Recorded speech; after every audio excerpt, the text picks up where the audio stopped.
Hola comunidad, antes que nada me disculpo por no poder asistir. La verdad es que tuve algunas complicaciones y me hubiera gustado muchísimo poder asistir en vivo.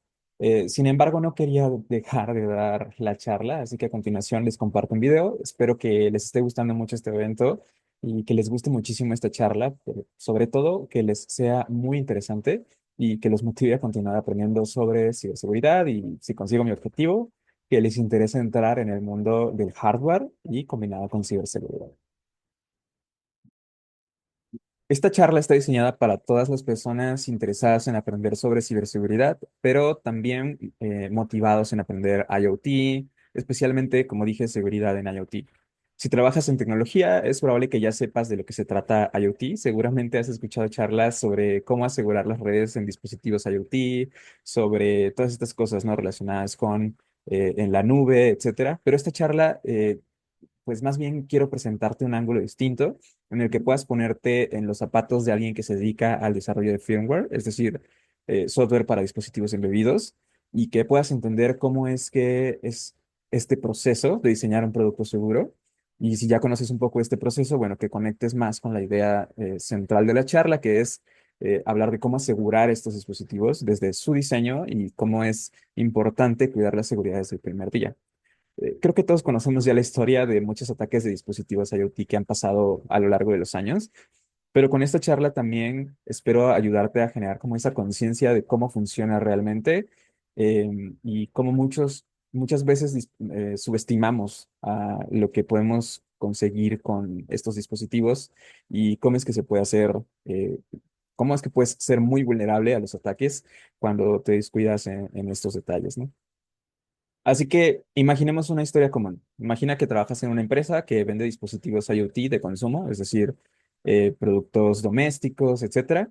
Y el producto estrella es una lámpara inteligente dirigida a la comunidad gamer, que puede controlarse desde internet por medio de una aplicación móvil o de escritorio para los que usan Steam Deck, ¿no? Y esta lámpara pues se conecta vía Wi-Fi, se puede encender y apagar de forma manual, automática, permite a lo mejor ajustar la iluminación, el color del RGB y puedes, no sé, programar rutinas o hacer que cambie el ritmo de la música, ¿no?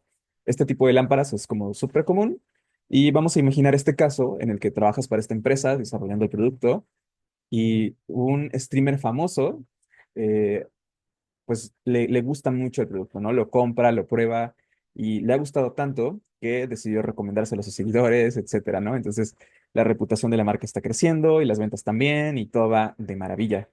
Pero un día, algunos meses después de su lanzamiento, te llaman del trabajo y la empresa de ciberseguridad que está colaborando con el streamer te dice que fue hackeado, que hay mucho dinero en el juego y la culpa podría ser de uno de tus dispositivos.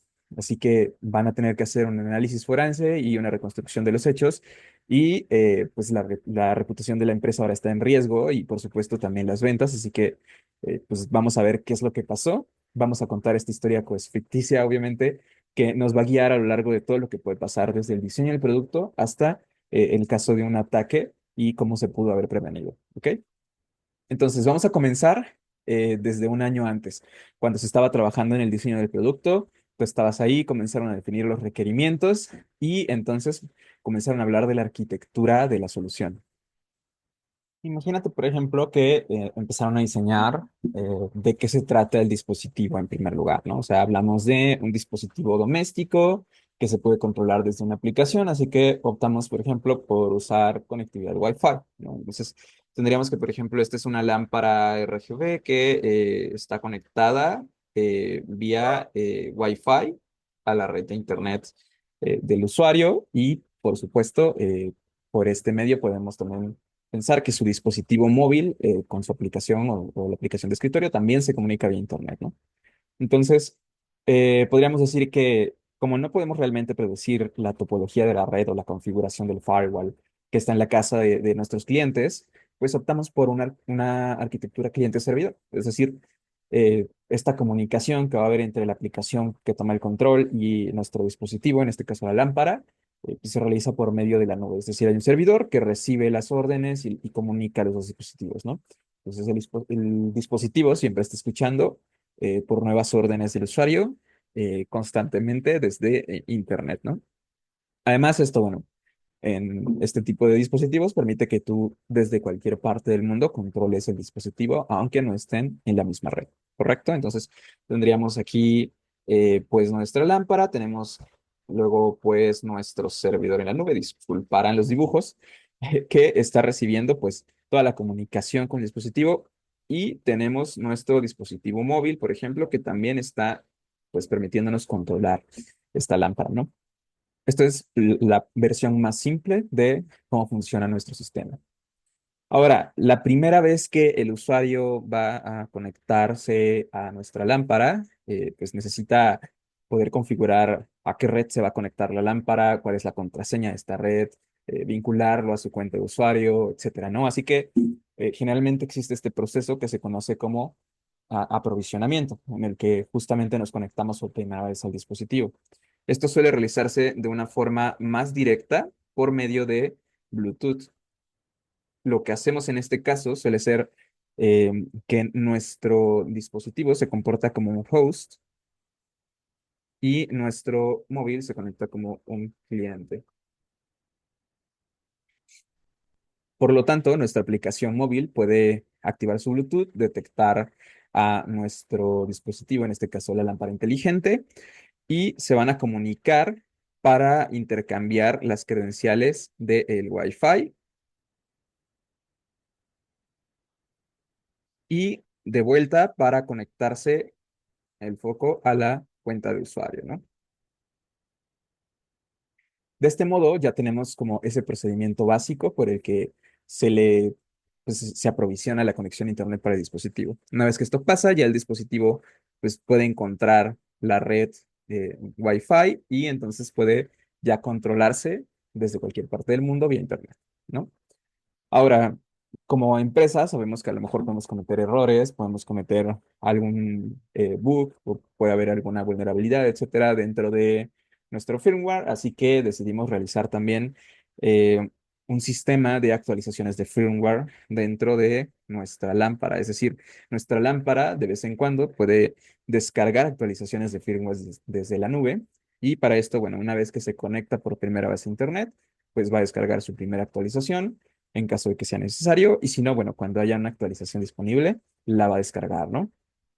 Así que realmente nuestro dispositivo siempre está conectado a Internet, se está comunicando con el servidor, está escuchando pues actualizaciones, etcétera, ¿no? De hecho, si nos ponemos a listar las diferentes tareas que estamos realizando en paralelo con nuestro dispositivo, nos vamos a dar cuenta que son bastantes. Eh, por ejemplo, si nos ponemos a pensar, lo básico es pues que funcione el control de las luces, que funcione salvar esa configuración de si la luz está encendida, apagada, está en algún color específico, bueno, almacenar todo eso en su memoria, ¿no? En segundo lugar, hay que mantener esa conexión. Por ejemplo, tiene que haber un sistema que constantemente esté conectando a la red para que si el Wi-Fi se va, bueno, una vez que el Wi-Fi regrese, nos conectamos de nuevo a la misma eh, sí, a la misma señal del Wi-Fi, entonces no necesitamos volver a configurar el dispositivo, ¿no? Entonces es una tarea que está ahí siempre en espera, escuchando el estado del Wi-Fi y cuando este se va, pues comienza a generar reintentos de conexión, ¿no? Hay otra tarea, por ejemplo, que podríamos pensar que realizaría y es mantener como esa conexión activa con el servidor. Podríamos estar mandando un ping al servidor para que el servidor pueda decirle al cliente por medio de la aplicación cuando el dispositivo está conectado o cuando está desconectado de la red.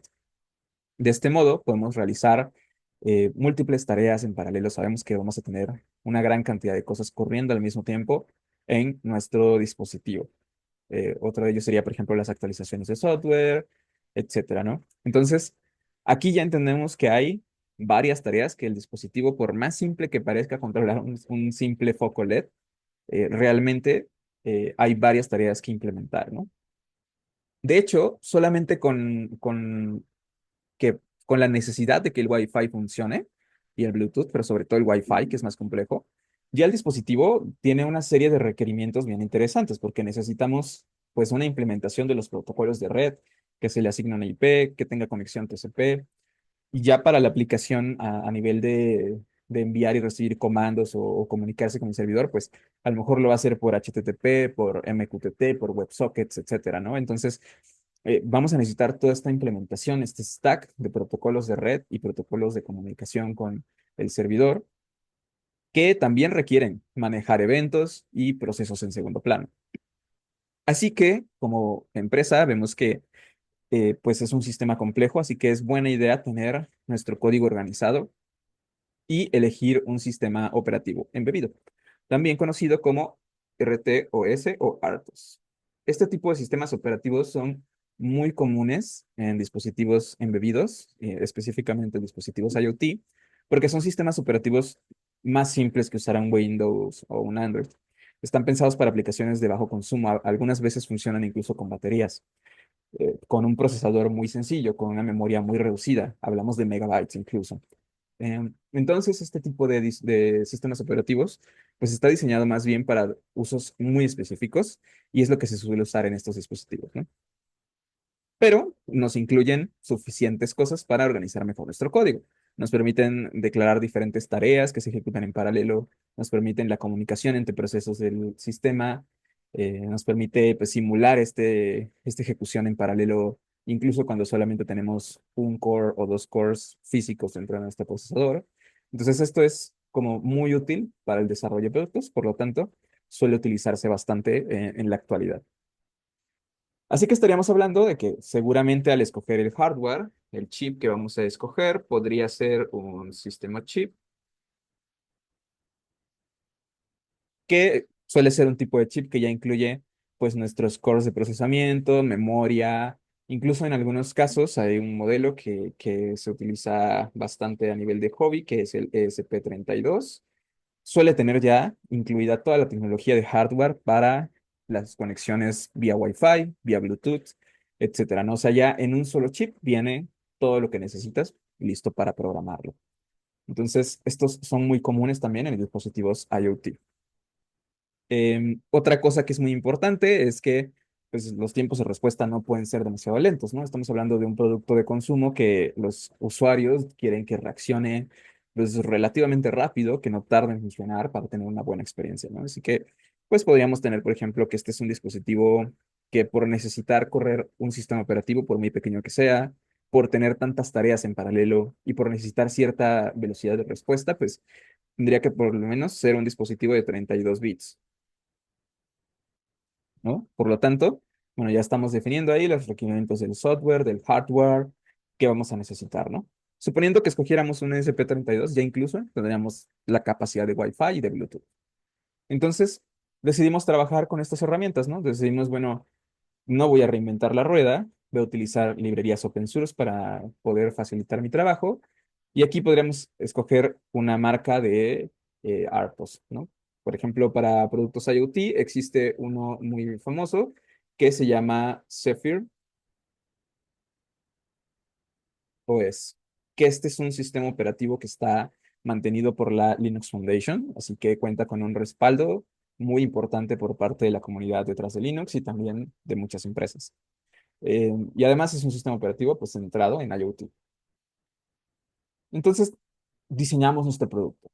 Diseñamos nuestro producto, pasamos a implementarlo, pasamos de la implementación a la producción y luego lo vendemos masivamente, ¿no? Listo, ya tenemos nuestro producto en las casas de los clientes. Y entonces podríamos pensar, bueno, ya logramos nuestro objetivo, nuestro producto está listo, aquí terminó, me lavo las manos, me voy. Y podríamos incluso llegar a pensar que nuestro dispositivo es completamente seguro. Después de todo, habría que tener mucho conocimiento de hardware para poder hackearlo, ¿no? ¿No es así? Y la verdad es que no es tan sencillo. Sabemos dentro de las áreas técnicas que la ciberseguridad requiere un trabajo muy importante desde la fase de diseño y es algo que simplemente omitimos por completo en este ejemplo, ¿no? Entonces vamos a revisar algunas vulnerabilidades que podrían estar dentro de nuestro producto, algunos riesgos que podríamos haber dejado sin resolver. En este caso, para acotar un poquito la ocasión de nuestra charla, no vamos a hablar de los riesgos conocidos como la ciberseguridad de Internet, la seguridad en la nube, como malas configuraciones o sistemas de autenticación, etcétera. No, vamos a centrarnos específicamente en los riesgos relacionados al hardware y el diseño seguro de productos de hardware. En este caso, podríamos hablar de como muchos desarrolladores de firmware, de IoT, no vienen de áreas como la ciberseguridad, no tienen mucho background de áreas de software. Muchos de ellos no utilizan incluso herramientas modernas para escanear el código en busca de problemas, o sea, herramientas de análisis estático, herramientas de análisis de crash, etcétera, ¿no? Entonces, realmente muchas de estas personas suelen ser personas egresadas de una carrera de ingeniería electrónica, por ejemplo, y no suelen estar tan preocupados por la seguridad de su código. Muchos de ellos todavía se limitan a que el proyecto funcione y en algunos casos ni siquiera hay un seguimiento de las vulnerabilidades del producto una vez lanzado. Y aquí es una llamada de atención para todos ustedes. Si ustedes se dedican a esto, es muy importante que se preocupen por por la ciberseguridad de los dispositivos. Y aquí vamos a ver algunos ejemplos de por qué. Entonces, volviendo al ejemplo de nuestro streamer súper famoso, eh, todo comenzó cuando su lámpara inteligente dejó de funcionar. Nunca supo por qué, pero es probable que se haya quemado el transformador interno que alimenta el resto de los circuitos, pues en algún pico de voltaje, ¿no? Ya sabemos que a veces hay un pico de voltaje en la corriente alterna de nuestras casas y eso puede, pues, destruir algunos de nuestros dispositivos. Sin embargo, pues el procesador adentro de ese dispositivo puede haber sobrevivido y puede mantener todavía información del dispositivo y cómo estaba siendo usado. Como todos nosotros, lo que él hizo, pues, fue tirarlo a la basura, pero él no sabía que había un grupo hacker acechándolo ya desde hace tiempo, tratando de encontrar un punto vulnerable para atacarlo. Entonces, este grupo hacker encontró el dispositivo en la basura de este streamer para analizarlo. Entonces, aquí es donde comenzamos a hablar de cómo hay vulnerabilidades que están directamente relacionadas con el hardware, con la parte electrónica. Y muchos fabricantes usan microchips que no tienen mecanismos de seguridad en el hardware. Y algunos otros, de hecho, usan estos chips que tienen mecanismos, pero los desarrolladores nunca se preocupan por activarlos. Y esto es muy real. La verdad es que he visto bastante en la industria cómo muchas veces existen estos mecanismos, pero los desarrolladores, a veces por ignorancia, a veces por cuestión de tiempos de entrega, no se aseguran de activar todos estos mecanismos de seguridad de los que vamos a hablar. Entonces, como contexto, una parte básica de nuestro ejemplo es la comunicación con el chip. La verdad es que muchos chips, cuando estamos trabajando en el desarrollo del firmware, tienen algunos pines que están específicamente diseñados para comunicarse con el chip. Esto suele llamarse comunicación serial. Y esta comunicación pues siempre está habilitada, o sea, siempre está ahí. Y lo único que necesitamos en muchos de los casos es un adaptador que convierte de serial a USB. De este modo, nos podemos conectar a una computadora donde vamos a estar desarrollando y vamos a estar creando pues las diferentes características, vamos a estar programando y vamos a estar cargando ese programa en nuestro chip constantemente para que pues ejecute el código. Entonces, cargamos firmware y algunas veces incluso podemos utilizar ese mismo canal de conexión para recuperar datos. Es decir, aquí tenemos una memoria en la que vamos a estar trabajando a lo mejor la información que está ejecutándose dentro del chip. Y esta memoria suele ser una memoria flash. La podemos volcar para poder leerla desde la computadora vía USB y existen algunos comandos en la terminal para poder hacer esa comunicación. Entonces, esto es lo que se suele hacer durante el desarrollo del producto cuando se está probando el firmware hasta que el firmware está listo y bueno, ya se distribuye una versión para todos los productos que se vayan a fabricar, ¿no? Entonces, los fabricantes hacen esto porque pues, nos sirve durante el desarrollo y durante la depuración del programa, pero esta característica está disponible incluso en los productos comerciales porque es el mismo chip. Entonces, muchas veces los atacantes pues solamente necesitan soldar a estos pines unos cablecitos para conectar su propio adaptador a su propia computadora. Y de este modo ya tienen una comunicación directa con el chip. Los chips modernos, la verdad es que ofrecen características de seguridad para evitar como ataques directos al hardware, pero pues estos mecanismos no están seguros por defecto, ¿no? Entonces, en muchas ocasiones esto basta para ya tener una comunicación directa con el chip y entonces ya empezamos a poder hacer cositas, ¿no? Desde el punto de vista del atacante. En este caso, por ejemplo, podríamos hablar del cifrado de la memoria. Cuando nosotros realizamos este proceso de configurar la lámpara para que se conecte a una red Wi-Fi, pues lo que vamos a hacer es darle el SSID y la contraseña del Wi-Fi. Entonces, esta información la lámpara la almacena en su memoria flash, para que incluso si se llega a desconectar o se llega a ir la luz, pues cuando haya de nuevo energía o de nuevo haya señal de Wi-Fi, pues el dispositivo se vuelva a conectar sin tener que volver a configurar. Entonces, esta información, por ejemplo, el SSID y el password, suelen estar en la memoria del dispositivo. Y por defecto, estos no suelen cifrarse. La verdad es que muchos fabricantes no se preocupan por esos detalles. Así que un atacante podría utilizar esta comunicación por medio de comunicación serial a USB para extraer los datos, ¿no? Sería muy fácil para un atacante simplemente leer estos datos de la memoria del dispositivo y entonces pues ya aquí puede ver la red y el password del Wi-Fi. A ver,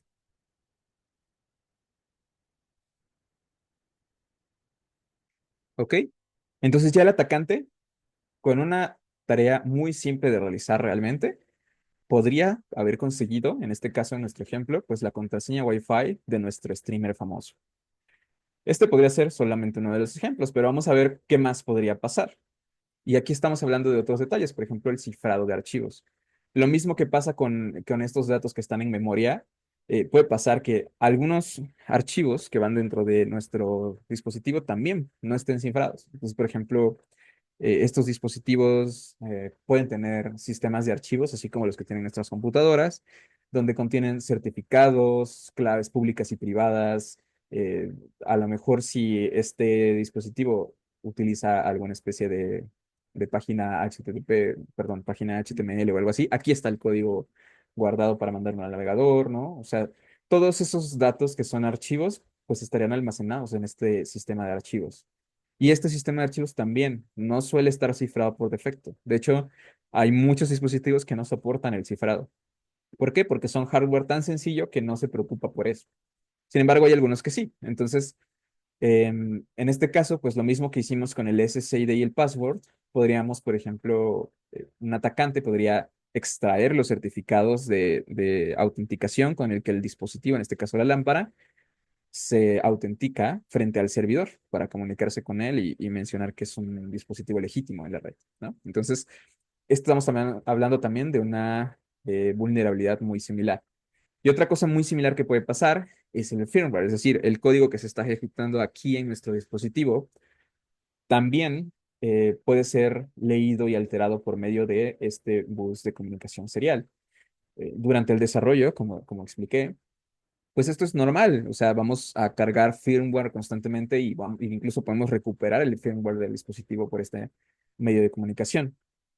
Esto significa que si no bloqueamos esta función al momento de ya mandar a producción nuestro proyecto, un atacante podría leer el firmware original del dispositivo, analizarlo, decompilarlo, compilar una versión infectada o alterada del firmware y cargarla de nuevo en el dispositivo, ¿no? En el caso del ejemplo, bueno, es un dispositivo que ya fue desechado, ya no tendría caso, pero luego vamos a ver cómo esta vulnerabilidad puede ser aprovechada. Em, También es posible crear este tipo de bloqueos de lectura y escritura en muchos dispositivos de muchos SoCs, muchos microchips. Tienen esta función de que una vez que tú ya terminaste tu firmware, puedes activar o desactivar un fusible interno del hardware y esto hace que ya no se pueda leer o escribir firmware, ¿no? O sea, ya no pueden extraerlo ni pueden montar uno nuevo, ¿no? Esto no desactiva todo lo que tiene que ver con actualizaciones inalámbricas, o sea, actualizaciones de firmware remotos. Simplemente es para que a nivel físico, pues se bloquee ese acceso, ¿no?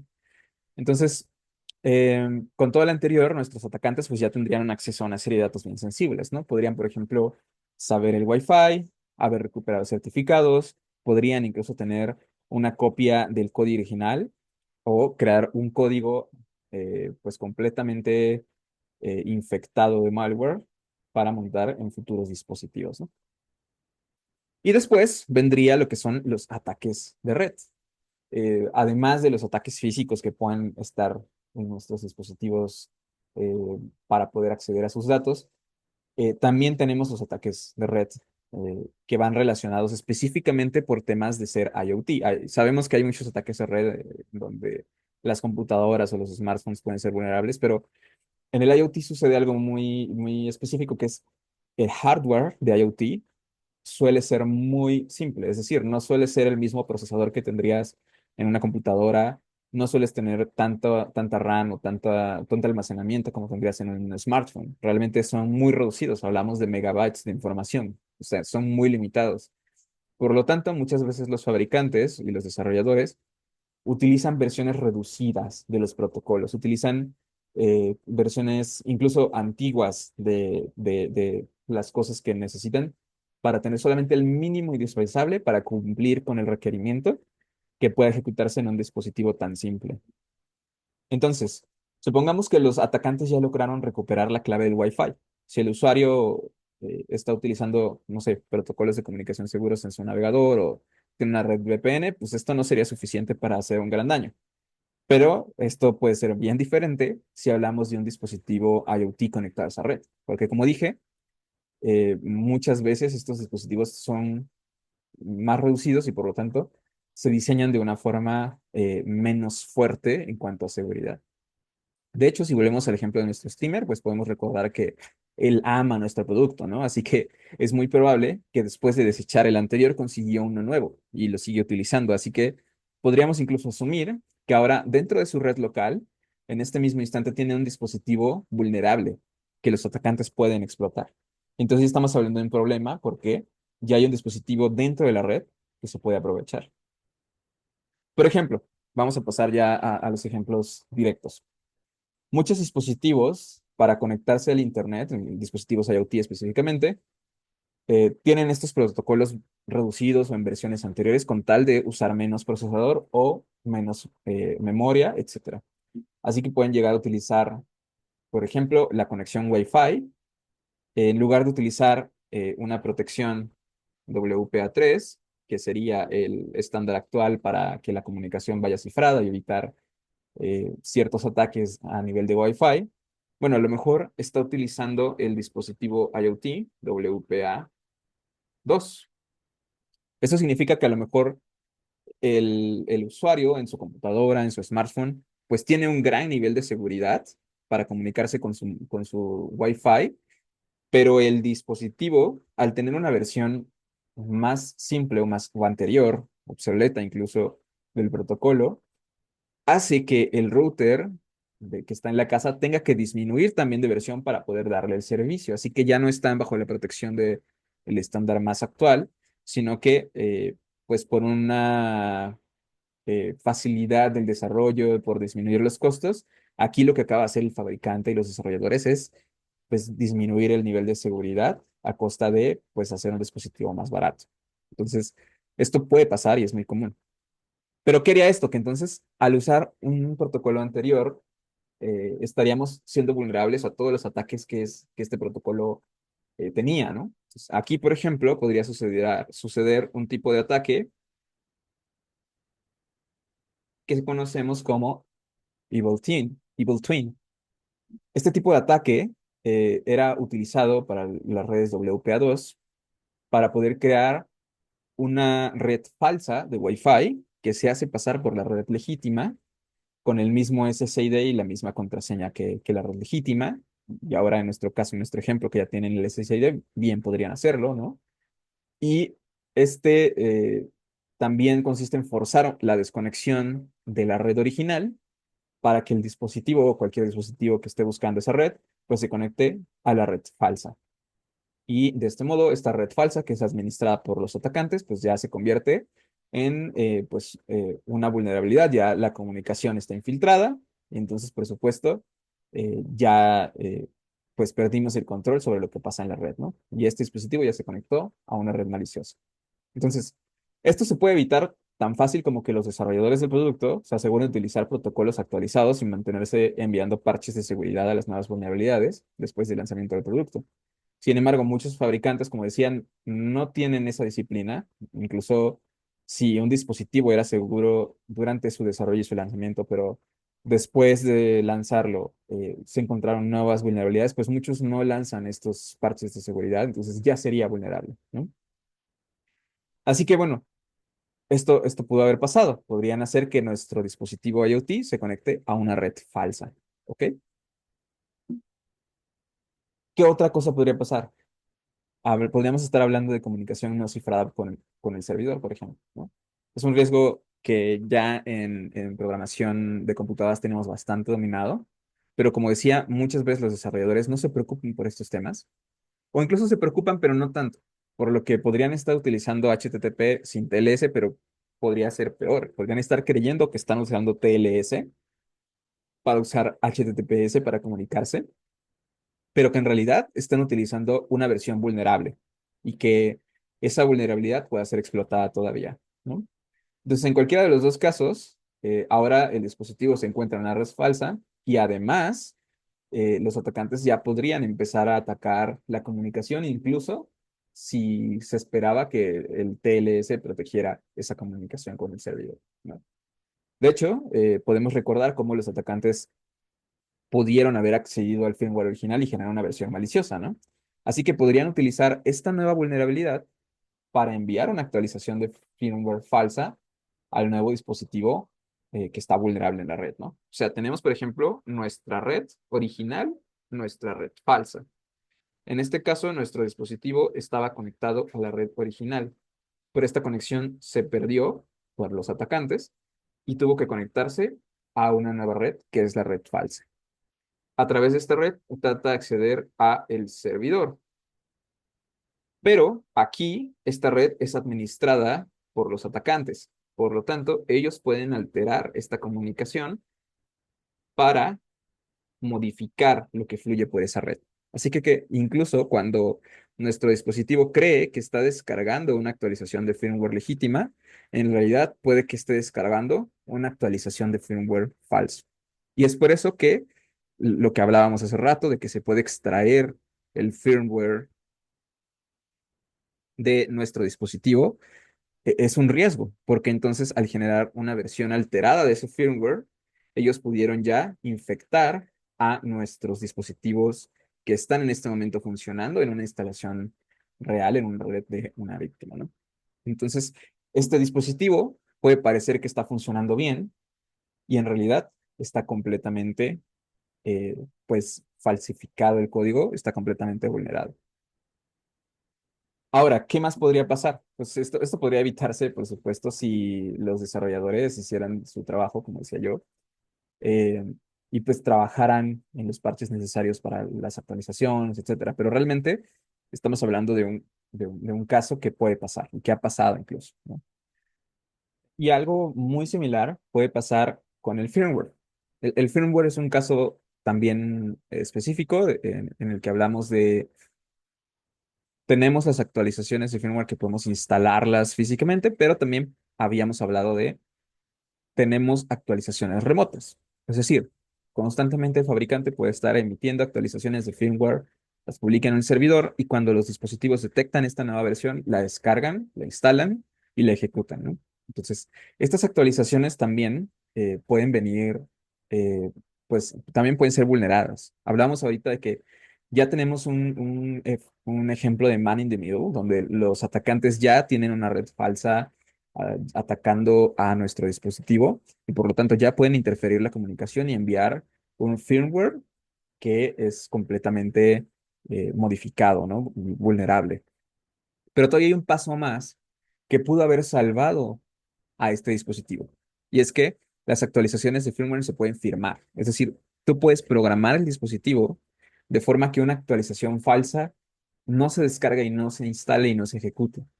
¿Por qué? Porque puedes incluir certificados para que estas actualizaciones siempre se verifiquen contra el fabricante, es decir, vienen firmadas por el fabricante.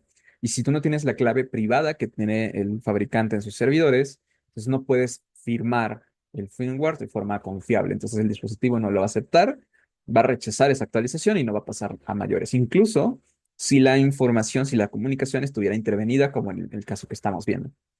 Sin embargo, también es una característica que se debe activar intencionalmente. Es una cosa que requiere pues preparar tu pipeline de integración continua y despliego continuo para que cuando publiques nuevas versiones del firmware como fabricante, pues estas se firmen y también en el firmware que está ya en el dispositivo, pues debe estar activado que se realice esta verificación de la firma para autenticar y verificar que realmente se trata de un firmware legítimo para poder instalarlo y ejecutarlo. Entonces, muchas veces también esto se puede llegar a olvidar, a veces no, a veces simplemente hay una mala configuración también en la forma en que se firma que permite que haya una vulnerabilidad también para descargar eh, pues una actualización de firmware malicioso.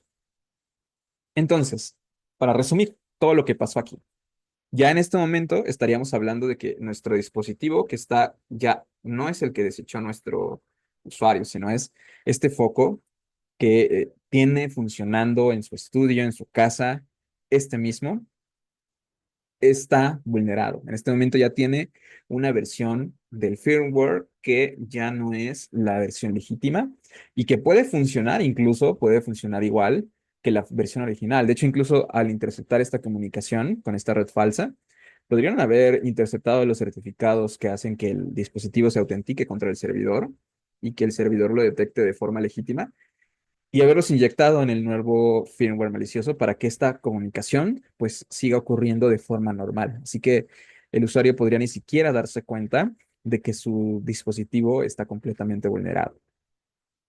Así que estaríamos hablando ya de un polizón en tu casa y podría estar ahí meses funcionando sin que tú te dieras cuenta de que está infectado, ¿no? Todo este proceso, de hecho, pudo haberse realizado en cuestión de segundos. O sea, este proceso pudo haber sido realizado en cuestión de simplemente ejecutar alguna automatización, un script cercano a el lugar, ¿no? Es decir, pudo haber sido un sujeto que tenía acceso a la red Wi-Fi fuera de la casa, en las escaleras del edificio, como un vecino más, sentado en las escaleras, ejecutando esta automatización. ¿Por qué? Porque con toda la información que los atacantes ya tenían, ¿no? ¿Cuál era el modelo? ¿Cuál era el firmware original? ¿Cómo podían modificar el firmware para hacer un firmware malicioso? Incluso acceso a la contraseña del Wi-Fi. Pues ya tenían todo para incluso automatizar este proceso, ¿no? Entonces, esto pudo haber sido un ataque que durara muy poco tiempo. Incluso pudo haber sido cuando nuestro cliente, nuestro usuario legítimo no estaba en casa, ¿no? Entonces, puede que ni siquiera se haya dado cuenta de que este ataque pasó, ¿no?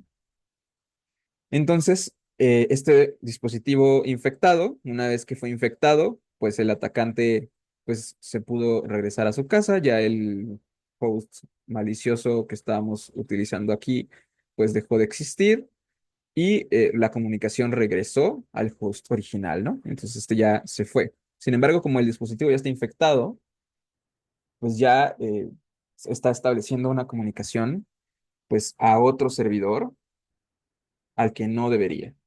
Entonces ya desde aquí los atacantes lo están controlando, lo están monitoreando y están utilizando a este dispositivo para poder acceder a todo dentro de la red de nuestra víctima. Y sí, o sea, este dispositivo hasta aquí ya está dentro de la red, pero digamos que la red dentro de la casa sigue siendo segura. ¿Por cuánto tiempo? La pregunta es ¿por cuánto tiempo? Porque eventualmente surgen vulnerabilidades de otros sistemas. Por ejemplo, podríamos estar dentro de la red local, donde está conectado nuestro dispositivo, y también está conectada la laptop y el celular de nuestro usuario. Entonces, meses después, podrían descubrir una vulnerabilidad en alguno de estos dos dispositivos que puede ejecutarse desde la red local. Entonces, este dispositivo que parecía pues estar completamente bien, ya podría estar monitoreando esos cambios y podría detectar que estos dispositivos son vulnerables, de hecho. Entonces ya podría ser utilizado por el sistema remoto para realizar un ataque dentro de su propia red y entonces vulnerar a estos sistemas. Entonces sí, ya estaríamos hablando de un escalamiento de privilegios, estamos hablando de que ya no están en nuestro dispositivo, sino están ya en la computadora, en el dispositivo móvil, etcétera. Y ese es uno de los casos. El otro es que este dispositivo, pues podría estar simplemente conectado a Internet. O sea, podemos estar hablando de que nuestro dispositivo, pues aparentemente funciona bien, pero la verdad es que se está conectando ya a la Internet global, como siempre, pero a lo mejor ya hay muchos de estos dispositivos en el mundo conectándose a la Internet. Y entonces, ¿qué hacen algunos grupos hackers? Bueno, pues aprovechan que tienen una flota de millones de estos dispositivos, que algunos pueden incluso ser hackeados sin necesidad de acceder físicamente a ellos. Y entonces, pues tener la capacidad de realizar diferentes tipos de ataques eh, que, pues a lo mejor para conseguir computadoras sería complicado, pero los dispositivos IoT pueden ser tan vulnerables en muchos casos, que es más fácil, más eficiente. La gente ni siquiera se acuerda que su dispositivo está ahí. Te olvidas, o sea, mientras tu dispositivo no falle, muchas veces te olvidas de él, simplemente lo usas de diario. Entonces, realmente, estos dispositivos pueden estar ahí haciendo cualquier tipo de ataque sin que tú te des cuenta. Y bueno, el ejemplo anterior, por supuesto, pues es una historia ficticia donde muchas cosas salen mal. Y es cierto que en la práctica las cosas pueden ser más difíciles. Muchas veces no es tan fácil que haya tantas vulnerabilidades una detrás de otra. Pero mi intención principal con esta historia es que simplemente pues tengas un panorama general de los múltiples lugares donde un dispositivo puede tener fallos, sobre cómo la superficie de ataque puede ser mayor de la que imaginamos y sobre todo sobre cómo estos dispositivos, aunque parezcan inofensivos, pueden significar riesgos mayores a los que pudiéramos pensar. Y esa es la razón por la que es importante considerar la seguridad desde el día cero en nuestros proyectos. La seguridad nunca debe ser un complemento, sino un pilar fundamental en el desarrollo de nuestros productos.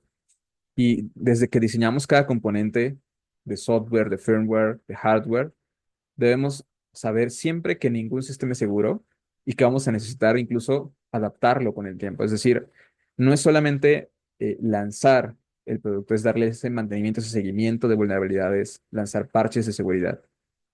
Porque ¿cuántas veces no hemos comprado alguno de estos dispositivos simplemente por su precio? ¿Cuántas cámaras de seguridad Wi-Fi chinas hay conectadas en nuestras redes Wi-Fi? ¿Cuántos dispositivos, clones de Alexa, clones de estos lámparas inteligentes que vienen de alguna empresa que ni siquiera conocemos, hay conectados a nuestras redes? Muchas veces no sabemos cómo están implementados, no sabemos si cumplen algún estándar de seguridad, no sabemos si reciben actualizaciones de firmware, si reciben parches de seguridad, no sabemos si monitorean constantemente sus redes para responder a ataques o para alertar a los usuarios sobre ataques. Y esa es justamente la razón por la que muchos atacantes han comenzado a fijarse cada vez más en estos dispositivos. Si volvemos al ejemplo de la lámpara, es un dispositivo que solemos ignorar, ¿no? Es un dispositivo que, como decía, no le damos suficiente importancia porque muchas veces pensamos cosas como, pues, ¿qué es lo peor que puede pasar? ¿Que me apaguen las luces? Y nos suena muy gracioso. Sin embargo, es un dispositivo muy silencioso. Es un dispositivo que está en nuestras casas 24 horas, que está activo y conectado incluso cuando parece estar apagado, que se queda en nuestra red cuando salimos de nuestra casa, ya sea a trabajar un día o de vacaciones por un mes, que puede descargar firmware cuando no nos damos cuenta y que este solamente es uno de muchos ejemplos donde los dispositivos que utilizamos todos los días, de un modo u otro, pueden ser igual de vulnerables. Algunos incluso pueden tener micrófonos o cámaras que nos escuchan todo el tiempo. Tal es el caso, por ejemplo, de un cierto modelo de aspiradora robot que recientemente salió una vulnerabilidad de audio. Es decir, la aspiradora robot tiene cámara para navegar en nuestra casa, pero probablemente esta aspiradora de este modelo específico tenía un micrófono para poder recibir comandos de voz o algo similar. Y se encontró que los atacantes podrían estar escuchando a las personas en la casa por medio del micrófono en la aspiradora robot. Pues yo creo que podríamos continuar con esta charla por horas. Yo, sin embargo, creo que ya hemos visto suficiente como para que tengan una idea más clara de todo lo que implica desarrollar productos de IoT, específicamente los que están conectados a Internet son todo un tema. Este es un ejemplo muy específico, pero hay todo un mundo de cosas que se pueden aprender. Así que si les interesó, pues mi consejo es que continúen aprendiendo, sigan su curiosidad. Pueden comenzar con la familia de chips SP32, probar Zephyr OS, que también es muy utilizado con muchas marcas y modelos. Y pues aquí lo importante es que sigan su curiosidad y que mantengan pues ese aprendizaje constante, ¿no? Todo el tiempo estar aprendiendo algo nuevo. En esta ocasión, pues no tenemos la sección de preguntas, pero pueden seguirme en todas mis redes sociales como Diana Nerd. siéntanse libres de escribirme todas sus preguntas, comentarios sobre las charlas, sobre la charla de hoy específicamente y pues sobre todos estos temas cuando necesiten pueden escribirme un mensaje directo y les estaré respondiendo en cuanto pueda, ¿va? Les recuerdo, mi nombre es Diana Martínez, Full Stack Developer, entusiasta del software y del hardware, incluyendo la parte de ciberseguridad y muchas gracias por escucharme.